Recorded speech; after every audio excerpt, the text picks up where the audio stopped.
ACTI. The tasting the microphone shrieks with feedback the exact second Beatrice brings it to her lips. Half the dining room laughs, assuming it's part of the act, like even the sound system knows to defer to her. Under the table, I keep my hand flat on Ranger's shoulder. Watching my sister adjust her Tiffany pearls with the practiced flick of someone who spent 4 months rehearsing casual elegance in a mirror. The air still smells the way it did when I was 9 years old. Rendered duck fat, toasted hazelnut, and the faint mineral edge of the wine cellar 2 floors down. It's the smell that used to mean our father was home, even on the nights he stumbled in at 1:00 a.m. reeking of grease and triumph. Nothing else about the room survived. The heavy oak sideboards Dad hand-selected from an estate sale in Newport are gone, replaced by backlit glass shelves displaying empty, artfully arranged champagne magnums.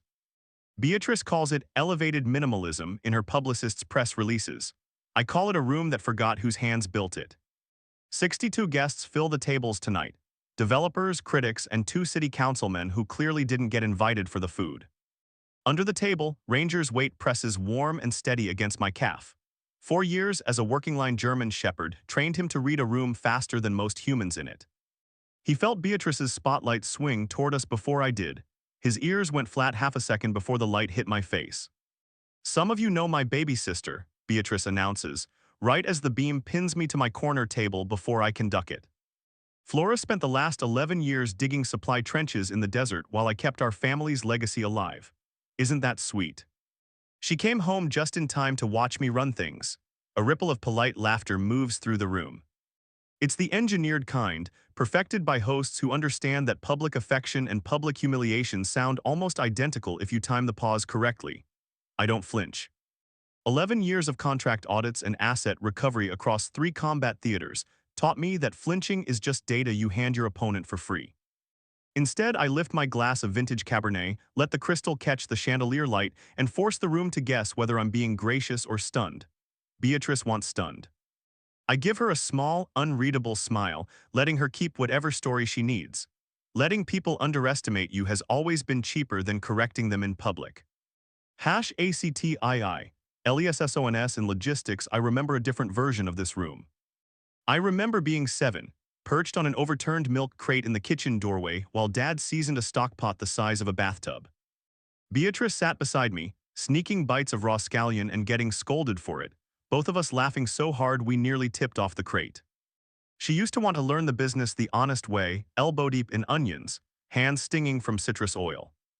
I don't know when that version of my sister got traded for the woman holding the microphone, but the exchange rate was steep, and she thinks she got the better end of the deal.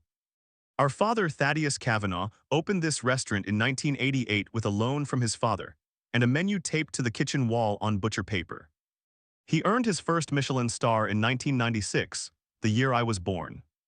It was a detail he brought up so often at family dinners that Beatrice and I used to finish the sentence in unison just to make him laugh. He ran this place for 31 years with a stubborn, unglamorous integrity that never made the society pages, because he never cared if it did. He died 4 years ago in his sleep, 2 years before the messy divorce that handed his life's work to the daughter who cared more about being seen running it than actually doing the work. Tonight, while Beatrice speaks, my eyes drift 3 tables over to Preston Abernathy. He's sweating through a $2,000 dinner jacket like he's standing under a heat lamp.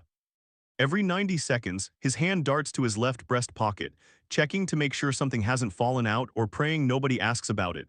I clocked the nervous tick the second he sat down. Twice now, he's excused himself to the restroom, returning with his phone already in hand, thumb flying across the screen. It's the posture of a man checking if the fire he set has been noticed yet.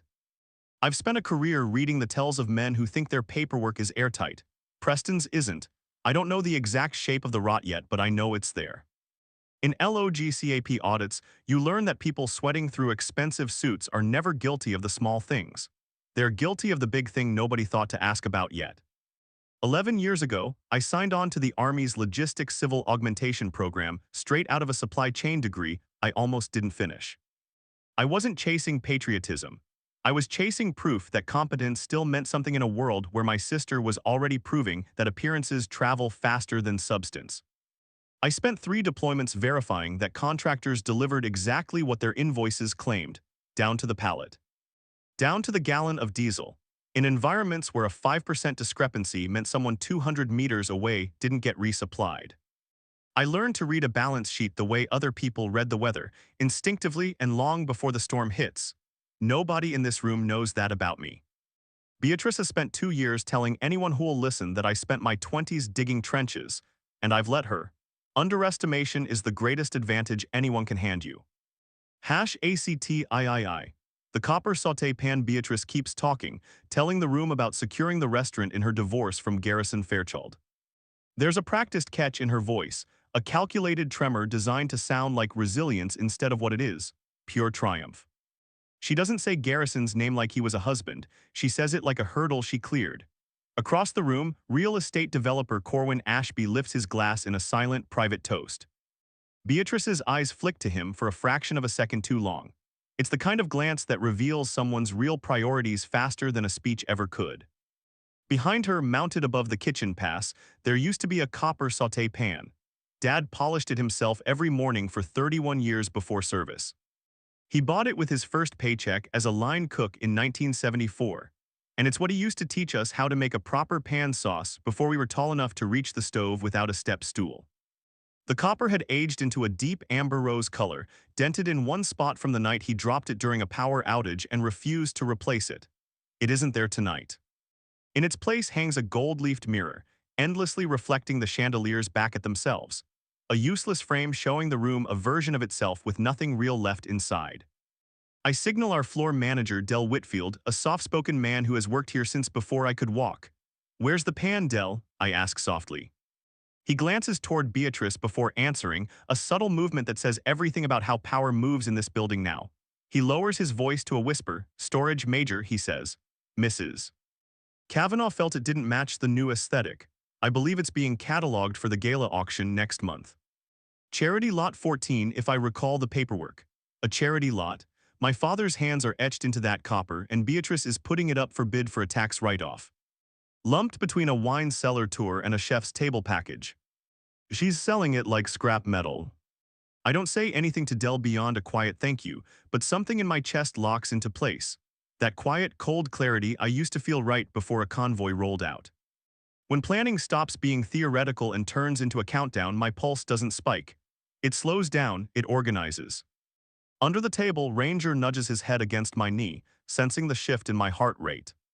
I finish my wine, thank the sommelier, a young man named Pharaoh who worked under my father 15 years ago and still remembers my favorite vintage, and leave before dessert. Beatrice's laughter chases me out through the heavy mahogany doors like she's already won. #ACTIV, forensics outside, a thin, cold rain has set in. I stand under the awning for a moment, letting the noise of the dining room fade behind glass and brass. My townhouse in Back Bay looks unremarkable from the street.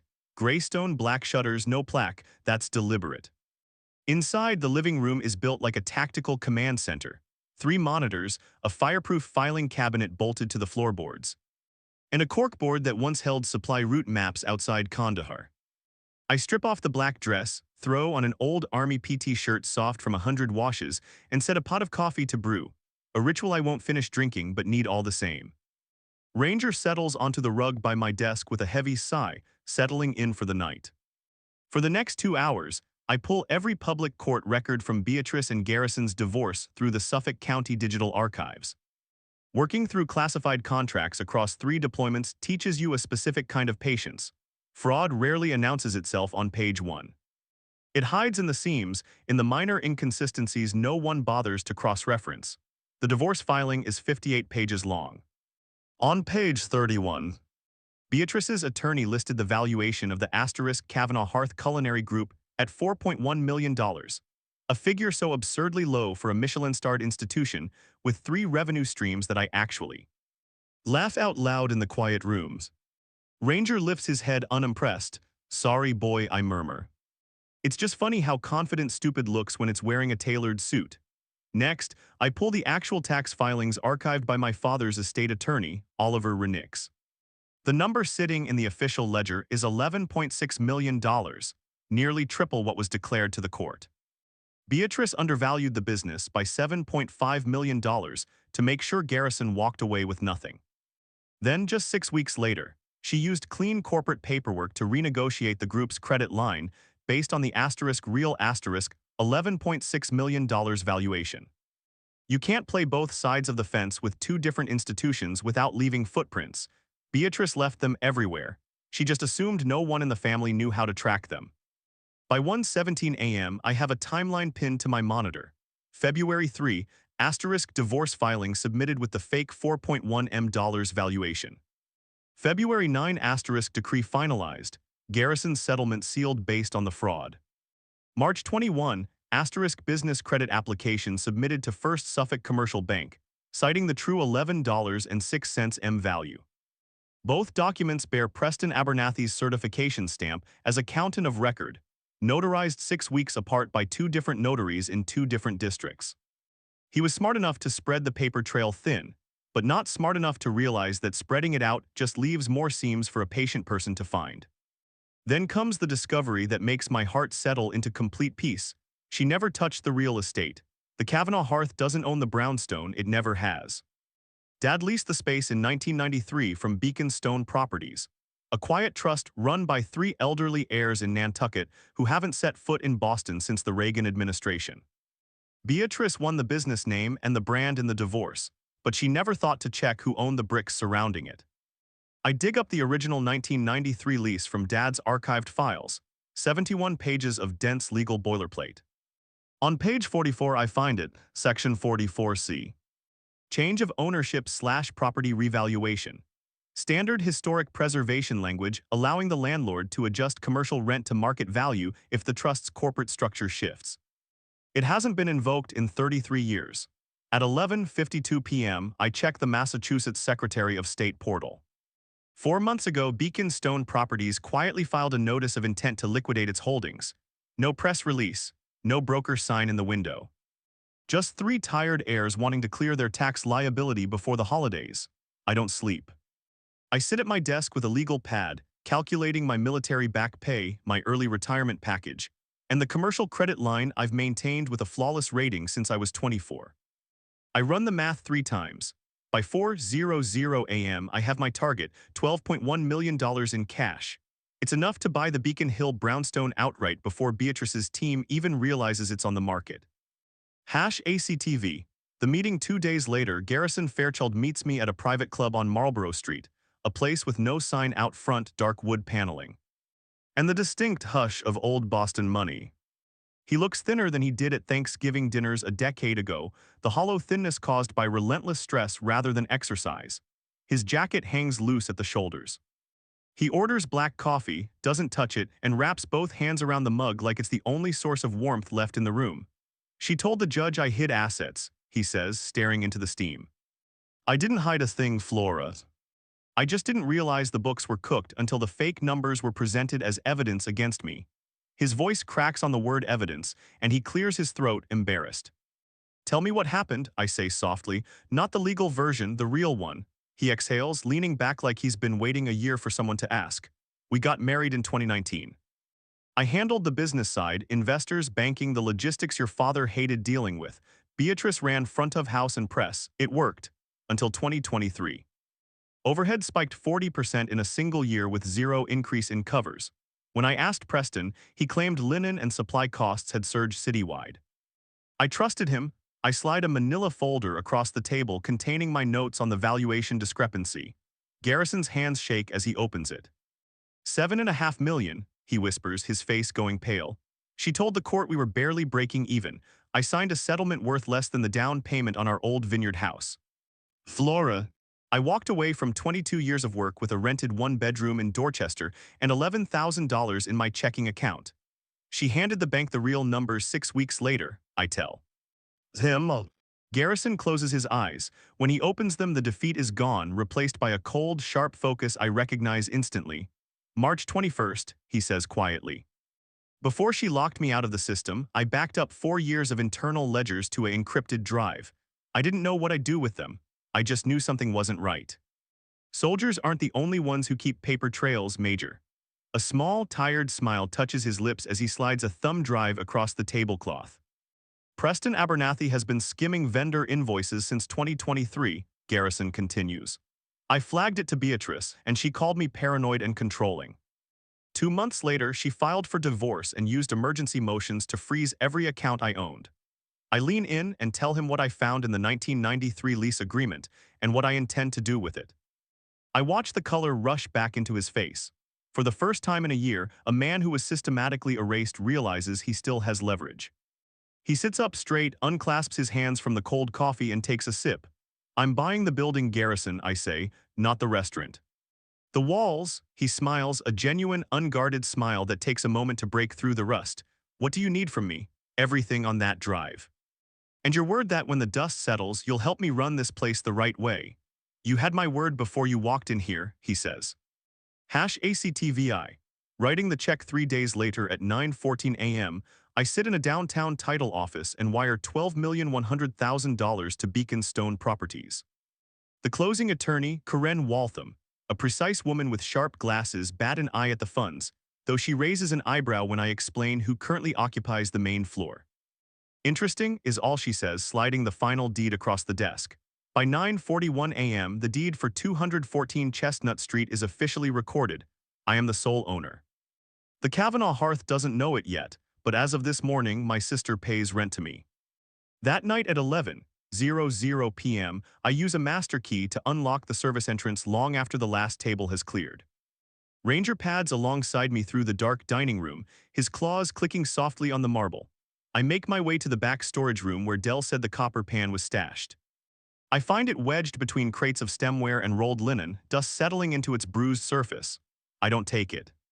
Taking it now would be premature, and if Beatrice notices it missing, it risks giving away the hand I'm playing. Instead, I rest my palm against the cool copper, the same way I did when I was 7 years old standing on a wooden milk crate, and let the cold metal ground me. #ACTVII. The eviction notice. I pick a rainy Tuesday to drop the hammer. It's the night Beatrice is hosting an exclusive, closed-door dinner for the city's top real estate developers and culinary critics, the kind of vanity event she treats like a royal coronation. I spend the afternoon with Karen Waltham, ensuring every clause, citation, and notice requirement in the paperwork is bulletproof. I'm only doing this once, and I'm leaving zero room for a high-priced attorney to wriggle out of it. By 7:52 p.m., the dining room smells of white truffles, expensive perfume, and old money. I walk in soaked from the rain, having deliberately walked 5 blocks instead of pulling up in a black car like an actress making an entrance. My unbranded charcoal suit is my armor. No jewelry. No flash, just purpose. I step past the velvet rope at the hostess stand like I own the place, because I do, and lay a heavy leather portfolio flat on the marble desk. The room quiets in stages, like a tide pulling back before a wave hits. First, the tables near the entrance go silent, then the middle of the room, and finally Beatrice herself, caught mid-laugh with Corwin Ashby, her champagne glass frozen halfway to her mouth. Behind her, Del Whitfield catches my eye and gives me the absolute smallest, most imperceptible nod a floor manager can manage. Flora, Beatrice says, a razor blade hidden under her warm hostess tone. This is a private event. I know, I say clearly, my voice carrying across the quiet room. I own the building. I open the portfolio, exposing the crisp documents inside. Notice of landlord transfer and lease covenant revaluation invoked under Section 44, subsection C. Effective immediately. I angle the pages just enough so Corwin Ashby can read the official Commonwealth seal without having to strain. Effective tonight, I state, looking my sister dead in the eye, the monthly rent for this property increases from $25,000 to $50,000. As stipulated by the Historic Preservation Clause our father signed in 1993. You'll find my attorney's contact information on page 2. For one beautiful, silent second, Beatrice Kavanaugh completely forgets how to act.